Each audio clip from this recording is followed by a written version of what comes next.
Hoy les vamos a exponer sobre el recto abdominal anterior y posterior. Mi grupo está conformado por Julián Santiago Lozano Rosero y Joan Jesús Martínez Cortés. ¿De qué les vamos a hablar hoy? Del abdomen, de cómo está conformado, por qué es así. Empezando con esto, podemos decir que el abdomen está conformado por músculos en diferentes posiciones, transversales, oblicuas y también rectas. ¿Por qué esto? Porque su función es ¿contener qué? Contener sus órganos, los intestinos, todo. ¿Listo? Entonces por eso son tantas capas. Además que toca tener en cuenta que la zona core básicamente es un estabilizador de nuestro cuerpo.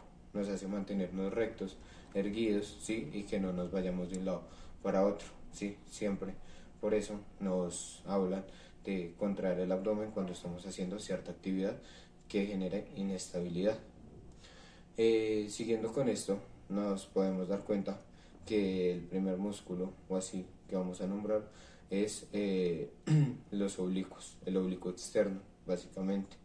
En el oblicuo externo, situado inicialmente en las 8 costillas finales y que finaliza en la inserción de la cresta ilíaca, teniendo asimismo conexiones con el dorsal ancho. Este se convierte en aponeurosis del oblicuo externo al llegar al abdomen. Asimismo, seguiremos con el oblicuo interno. El oblicuo interno, al contrario del oblicuo externo, va de abajo hacia arriba, generando así un efecto en X. Si el oblicuo externo va así, este iría así, para formar así como un estilo de X o un estilo de capas. Esto hace que haya mucha más fuerza y más resistencia en esta zona. Al igual termina acá en aponeurosis del oblicuo interno y atrás se inserta en el aponeurosis toracolumbar. Este mismo también pasa por la cresta ilíaca y así también se inserta en las 3 últimas costillas. Siguiendo con esto, vamos con el transverso del abdomen. El transverso del abdomen va mucho más abajo de estas 2 capas. ¿Listo? Primero va oblicuo externo, oblicuo interno, transverso del abdomen. Este transverso del abdomen, como su nombre lo dice, va de forma transversal y su origen, al igual que en el oblicuo interno, está en la aponeurosis toracolumbar y finaliza convirtiéndose en la aponeurosis del transverso del abdomen, llegando acá, obviamente. Siguiendo con lo acordado, vamos a hablar del recto del abdomen. El recto del abdomen se basa desde el esternón, básicamente, a bajar a la sífisis púbica.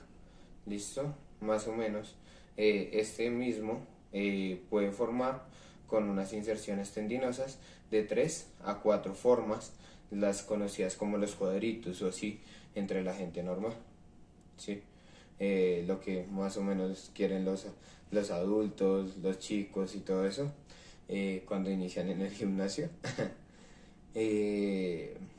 Esto también va envuelto básicamente en una vaina generada por las aponeurosis de lado y lado, lo cual cubren hasta llegar hasta el abdomen.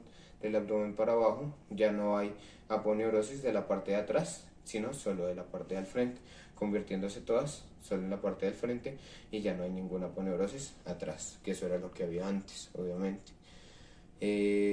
Esto siempre envuelve a los músculos del abdomen y genera la línea alba, que es esta línea de acá, la línea media que nos divide, y también hay una inserción acá que se llama la cresta semilunar, que va formando básicamente ese recto, básicamente dividiéndonos, ¿sí? nosotros acá dividimos, o yo dividí básicamente y formé de la parte distal a la media. Asimismo dije pues obviamente cómo iban los músculos, y para finalizar voy a hablar sobre el músculo piramidal. Este es un músculo piramidal del abdomen, perdón, porque hay otro piramidal. Entonces está en la sífisis púbica, en esta parte de aquí abajo, y no todo el mundo lo tiene. Es muy variable entre personas, pero igualmente toca nombrarlo. Bueno, yo voy a hablar sobre la pared abdominal posterior. Mencionar que está dividida en cuatro músculos: el psoas ilíaco, el psoas menor y el cuadrado lumbar. No, pero el psoas ilíaco se divide en dos, que es el ilíaco y el psoas mayor. El ilíaco, que está en la parte lateral, y el psoas mayor, que está en la parte medial y es el más largo.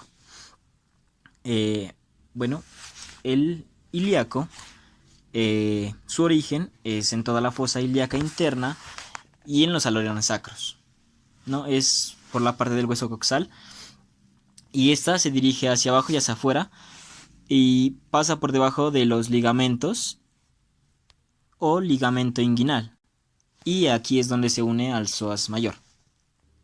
Su inserción se dice que se une al psoas y al trocante menor. Su función es que es un flexor del muslo y del tronco. Siguiendo, hablamos del psoas mayor, donde su origen está en las vértebras lumbares y los discos invertebrales. Su inserción es en la trocante menor del fémur, y su función es básicamente un flexor del muslo y del tronco. También se dice que pues este tiene una función bidireccional. O sea, básicamente, si tenemos la columna fija y los miembros inferiores libres, él se contrae y eleva el fémur, y eso básicamente pues da la flexión del muslo. Y pues si los miembros inferiores están fijos y se contrae al muslo, psoas ilíaco, ahí no se va a poder flexionar. Entonces es donde básicamente, si él se contrae y sus fibras se acortan, la columna es la que ejerce el movimiento. Y pues básicamente esta función bidireccional la tienen pocos músculos, pues de acuerdo a las partes en las que lo exija el cuerpo. Y por último, pues su inervación va en el plexo lumbar. Siguiendo, viene el psoas menor. Y este músculo puede faltar, ¿no? Es inconstante. Su origen, pues, ¿no?, es el cuerpo de la vértebra D12 y el L1. Y este desciende pegado anterior al psoas mayor. Su inserción es en el ligamento pectíneo y la eminencia iliopectina. Su función es incierta, ya que, como pues lo dije anteriormente, este músculo puede ser inconstante. Y su inervación es en el plexo lumbar. Por último, viene el cuadro lumbar. Las inserciones son en la cresta ilíaca, en la duodécima costilla, hacia medial, pues porque pasa por detrás del psoas mayor, en donde se inserta en la apófisis transversales de las vértebras lumbares. Su función, básicamente, se trata de la flexión lateral del tronco. Y su inervación es en el nervio subcostal o en el plexo lumbar. Y eso sería todo. ¿Listo? Gracias.